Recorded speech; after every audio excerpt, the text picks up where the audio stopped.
BBC বাংলার অধিবেশন প্রবাহতে আপনাদের স্বাগত। আজ আপনাদের সাথে লন্ডন স্টুডিও থেকে আছি মানসী বড়ুয়া, আর ঢাকায় আমার সাথে থাকছেন আকবর হোসেন। বাংলাদেশের সর্বশেষ গুরুত্বপূর্ণ আপডেট সংবাদে আপনাকে স্বাগত। শুরুতেই সংবাদ শিরোনাম, পরে বিস্তারিত। প্রথমেই জানাবো আমাদের হাতে থাকা সর্বশেষ গুরুত্বপূর্ণ সবথেকে তাজা আপডেট সংবাদ। শীঘ্রই সরকারের কাছে চূড়ান্ত প্রতিবেদন দেবে ঐক্যমত কমিশন। খুব শীঘ্রই জাতীয় ঐক্যমত কমিশন অন্তর্বর্তীকালীন সরকারের কাছে চূড়ান্ত প্রতিবেদন জমা দেবে বলে জানিয়েছে কমিশনের সহসভাপতি অধ্যাপক আলী রিয়াজ। আজ রাষ্ট্রীয় অতিথি ভবন যমুনায় কমিশন সভাপতি ও প্রধান উপদেষ্টা প্রফেসর ড মোহাম্মদ ইউনূসের নেতৃত্বে জাতীয় ঐক্যমত কমিশনের এক বৈঠকে এই কথা জানান তিনি। এরপর জানাবো আওয়ামী লীগের সাবেক এমপি মোজাম্মেল হক গ্রেপ্তার। কার্যক্রম নিষিদ্ধ আওয়ামী লীগের কেন্দ্রীয় কার্যনির্বাহী কমিটির সাংগঠনিক সম্পাদক ও শরীয়তপুর এক আসনে সাবেক সংসদ সদস্য বি এম মোজাম্মেল হককে রাজধানীর নিকেতন এলাকা থেকে গ্রেপ্তার করেছে ঢাকা মহানগর গোয়েন্দা পুলিশ ডিবি। এদিকে দল হিসেবে আওয়ামী লীগের বিরুদ্ধে তদন্ত শুরু শীঘ্রই। দল হিসেবে আওয়ামী লীগের বিরুদ্ধে শীঘ্রই তদন্ত শুরু হবে বলে জানিয়েছে চিফ প্রসিকিউটর তাজুল ইসলাম। আজ আন্তর্জাতিক অপরাধ ট্রাইব্যুনালে অপরাধী সংগঠন হিসেবে আওয়ামী লীগের বিচারের তদন্ত শুরুর কথা জানান তিনি। এবারে জানাবো শিক্ষা মন্ত্রণালয়ে বিগত সরকারের দুর্নীতির শ্বেতপত্র প্রকাশ করা হবে বললেন শিক্ষা উপদেষ্টা। শিক্ষা মন্ত্রণালয়ের দুর্নীতি অনিয়মের শ্বেতপত্র প্রকাশ করার কাজ চলছে বলে জানিয়েছে শিক্ষা উপদেষ্টা সিআর আবরার চৌধুরী। আজ রাজধানীর ওসমানী স্মৃতি মিলনায়তনে শিক্ষক দিবসের অনুষ্ঠানে এই কথা বলেন তিনি। এবং সর্বশেষ জানাবো বিপদসীমার উপর দিয়ে তিস্তার পানি, নিম্নাঞ্চল প্লাবিত। উজানের ঢাল ও ভারী বৃষ্টিপাতে লালমনিরহাটে হাতীবান্ধা উপজেলায় অবস্থিত দেশের বৃহত্তম সেচ প্রকল্প তিস্তা ব্যারেজ পয়েন্টের বিপদসীমার 1 সেন্টিমিটার উপর দিয়ে পানি প্রবাহিত হচ্ছে। এতে নিম্নাঞ্চলে পানি ঢুকে প্লাবিত হচ্ছে। আজ তিস্তা নদীর ডালিয়া পয়েন্টে পানি প্রবাহ রেকর্ড করা হয়েছে 52.16 সেন্টিমিটার, স্বাভাবিক 52.15 মিটার, যা বিপদসীমার 1 সেন্টিমিটার উপর দিয়ে প্রবাহিত হচ্ছে। অবস্থায় ওই সব অঞ্চল গিয়ে দেখা গেছে সেখানে অতিরিক্ত পানি আসার ফলে পুরো এলাকায় পানি নিম্নাঞ্চল প্লাবিত হচ্ছে এবং ধীরে ধীরে উচ্চ অঞ্চলও প্লাবিত হতে পারে এমন আশঙ্কা করা হচ্ছে। প্রিয় দর্শক, এতক্ষণ শুনছিলেন সংবাদ শিরোনাম, এবারে বিস্তারিত। তবে তার আগে বন্ধুরা, অনুরোধ থাকবে এই সংবাদটিতে একটি লাইক দিন। এই চ্যানেলে আপনি নতুন হয়ে থাকলে আমাদের সংবাদটি দেখতে দেখতে চ্যানেলটি সাবস্ক্রাইব করে রাখুন। কমেন্ট করে বন্ধুরা আপনার মূল্যবান মতামত জানিয়ে দিন আপনি বিশ্বের কোন দেশ থেকে বা বাংলাদেশের কোন স্থান থেকে আমাদের সংবাদটি দেখছেন এবং শুনছেন। আর বন্ধুরা, সংবাদটি আপনার সোশ্যাল মিডিয়া ফেসবুকে শেয়ার করে বন্ধুদেরও দেখার সুযোগ করে দিন। এবারে বিস্তারিত। শিগগিরই সরকারের কাছে চূড়ান্ত প্রতিবেদন দেবে ঐক্যমত কমিশন। খুব শীঘ্রই জাতীয় ঐক্যমত কমিশন অন্তর্বর্তীকালীন সরকারের কাছে চূড়ান্ত প্রতিবেদন জমা দেবে বলে জানিয়েছেন কমিশনের সহসভাপতি অধ্যাপক আলী রিয়াজ। আজ রাষ্ট্রীয় অতিথি ভবন যমুনায় কমিশন সভাপতি ও প্রধান উপদেষ্টা প্রফেসর ড মোহাম্মদ ইউনূসের নেতৃত্বে জাতীয় ঐক্যমত কমিশনের এক বৈঠকে এই কথা জানান তিনি। প্রায় ঘণ্টাব্যাপী অনুষ্ঠিত এই বৈঠকে জুলাই সনদের বিষয়বস্তু ও এর বাস্তবায়ন পদ্ধতি নিয়ে রাজনৈতিক দলগুলোর মনোভাব এ বিষয়ে ঐক্যমত কমিশনের অবস্থান সম্পর্কে অবহিত করা হয়েছে। বৈঠকে প্রধান উপদেষ্টা প্রফেসর ড মোহাম্মদ ইউনূস ঐক্যমত কমিশনের কাজের অগ্রগতি সন্তোষ প্রকাশ করেছেন। কমিশনের সহসভাপতি অধ্যাপক আলী রিয়াজ বলেছেন, ঐক্যমত কমিশন সকল রাজনৈতিক দল থেকে ব্যাপকভাবে সহযোগিতা পেয়েছেন। এছাড়াও গণমাধ্যমগুলো ঐক্যমত কমিশনকে অকল্পনীয় সমর্থন দিয়েছে। কমিশন সভাপতি এবং প্রধান উপদেষ্টা প্রফেসর ড মোহাম্মদ ইউনূস কমিশনের সকল সদস্যকে ধন্যবাদ ও শুভকামনা জানিয়েছেন। কমিশনের কাজের চূড়ান্ত অগ্রগতি সম্পর্কে দ্রুততম সময়ের মধ্যে তাকে জানানোর নির্দেশ দিয়েছেন।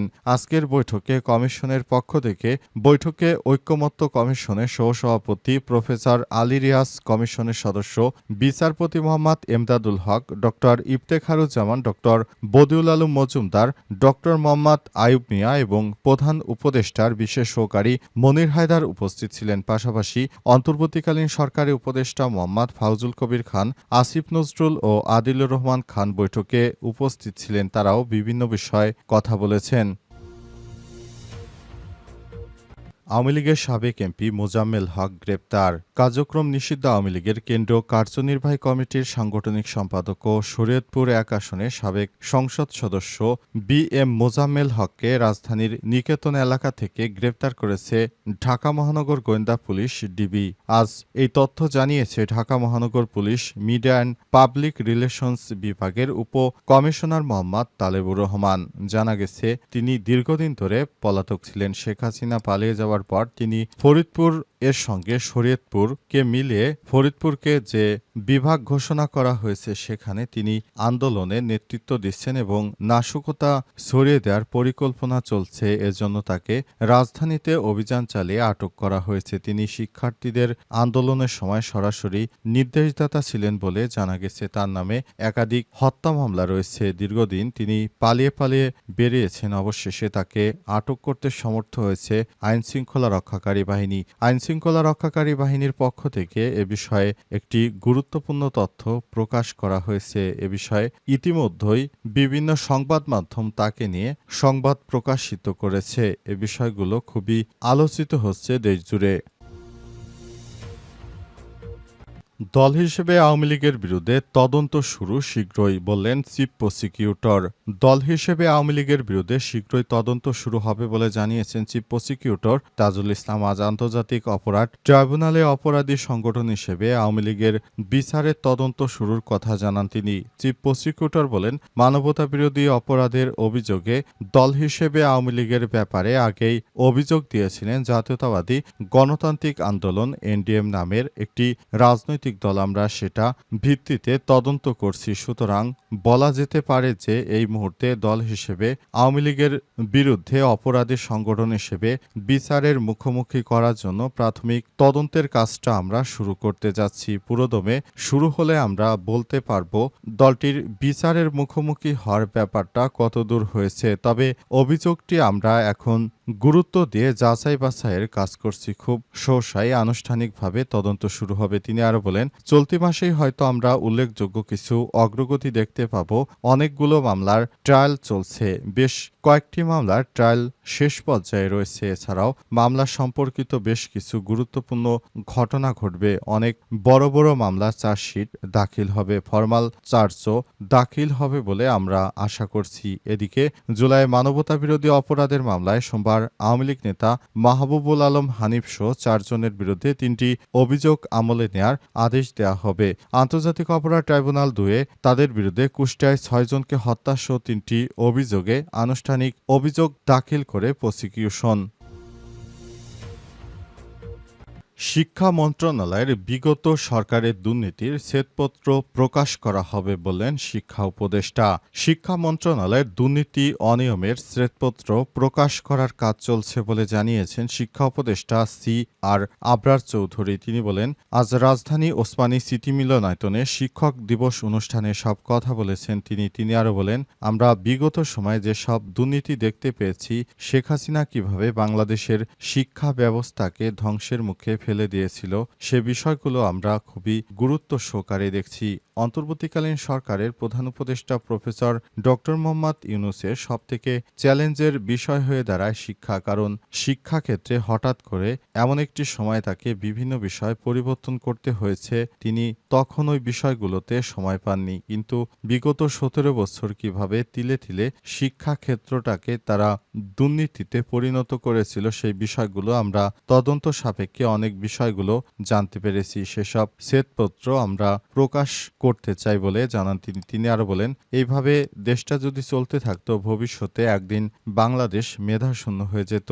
শিক্ষার্থীরা যেভাবে তারা তাদের নিজ নিজ জায়গা থেকে দায়িত্বশীলতার পরিচয় দিয়ে তারা যে আন্দোলন সংগ্রাম করে শেখ হাসিনাকে দেশ ছাড়তে বাধ্য করেছে, এই সংগ্রাম শুধু তাদের একা নয়, এদেশের প্রত্যেকটি মানুষ এই গণ আন্দোলনের সঙ্গে যুক্ত।